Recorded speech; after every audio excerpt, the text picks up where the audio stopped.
In today's video, Celtic have drawn sixth-tier side Auchinleck Talbot in the Scottish Cup, and it's already causing a frenzy. A journalist claims the Wilfried Nancy delay doesn't smell right, and questions are being raised about what's really happening behind the scenes. Plus, we've got a major warning about the January transfer window, and the board are being blasted over a shocking Lisbon Lions snub. It's been another dramatic 24 hours. But first, make sure you like this video and subscribe to the channel for more Celtic content. The sixth tier side have a notable date to pen into their diaries after drawing the 42nd time winners in the fourth round of the Scottish Cup. Auchinleck Talbot thrashed League Two side Dumbarton 4-0 to set up a dream clash with Celtic, who lost out on securing a treble when Aberdeen beat them on penalties in last season's Scottish Cup final. Now a trip to Ayrshire is on the cards for the Scottish champions, and there's already a real appetite for the fixture, which will be played the weekend of the 17th or 18th of January. Talbot made hospitality tickets available to purchase minutes after the draw was made and sold out their allocated amount less than an hour later. Hospitality sold out. In rapid time, our hospitality packages have sold out for our upcoming match against Celtic. Further details regarding the match will be communicated in due course through official club channels. They play their home matches at Beechwood Park, which has a capacity of 4,500. There have already been rumours that the venue may be changed to allow for more supporters, with Kilmarnock's Rugby Park being touted. However, an official announcement has yet to be made regarding this. The Bot have a history to be proud of, winning the Scottish Junior Cup a record 14 times, most recently in the 2021 to 2022 season.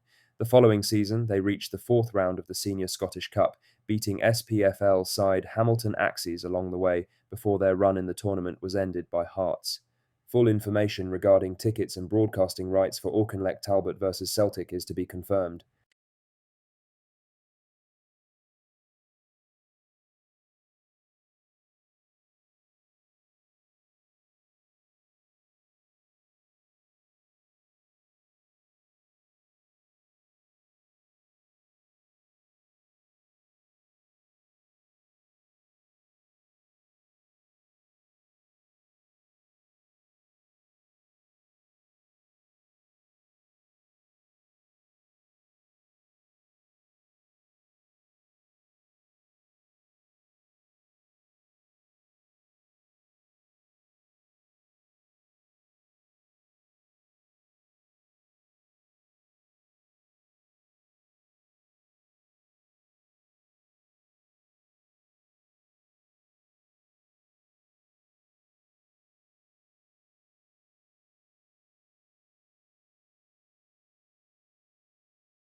In other news, the January transfer window is now just weeks away, and there's a lot of work needing done. This Celtic side have upped their form under Martin O'Neill and are showing confidence that was clearly lacking during Brendan Rodgers' tenure.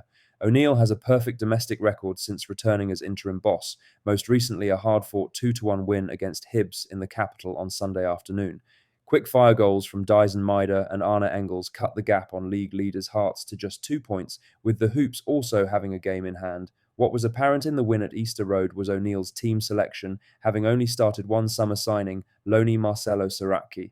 The Uruguayan left-back put in a shift, even hitting the post late in the first half when they were 2-0 up. It's clear to see that while the Scottish champions have found form, quality is still needed. Speaking on the press box, Stephen McGowan shared his views on the Hoops squad. Celtic need to get cracking in the January window. That squad is not of an adequate standard for me. It's imbalanced. It's weak in key positions on the right side of attack, obviously. Luke McCowan played at Easter Road, centre forward with Dyson Maida, who clearly wants to try his luck somewhere else and have one last move. You have a situation where midfielders look better recently, but it could still do with a bit of cover, a decent cover at right back for my money.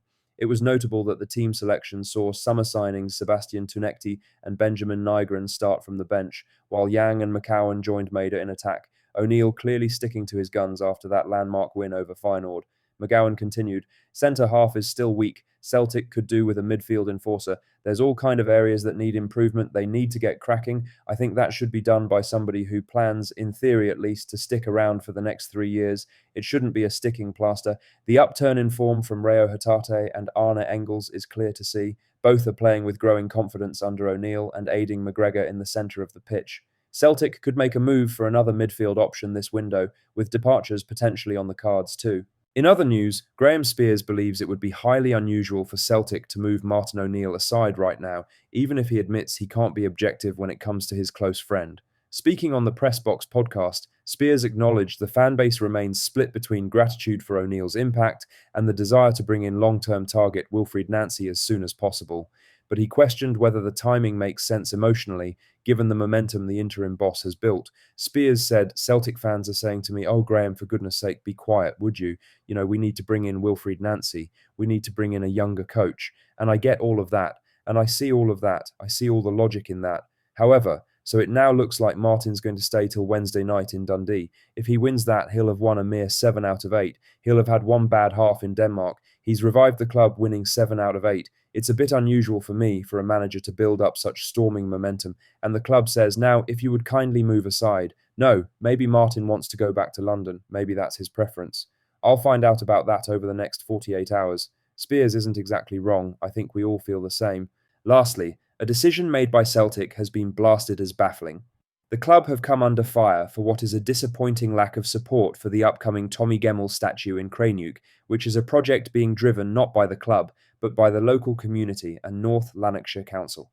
The initiative, backed by the Tommy Gemmell Foundation, aims to honour one of the Lisbon Lions and one of Scottish football's most iconic defenders, the only Scot ever to score in 2 European Cup finals. Despite that legacy, Celtic have not contributed financially to the statue. It only costs £90,000 to erect, not a penny for a club with £77 million in the bank. They didn't even have to pay the full costs, just a donation. World snooker champion John Higgins, himself a proud son of Lanarkshire, has been involved in helping raise funds. After a win at the UK Snooker Championships in York, he made a point of expressing his disappointment at Celtic's stance. So, what do you think is really going on with the Wilfried Nancy delay? Is Dermot Desmond having second thoughts about replacing Martin O'Neill while he's on this incredible run? And is it disgraceful that the board won't even donate to a Tommy Gemmell statue?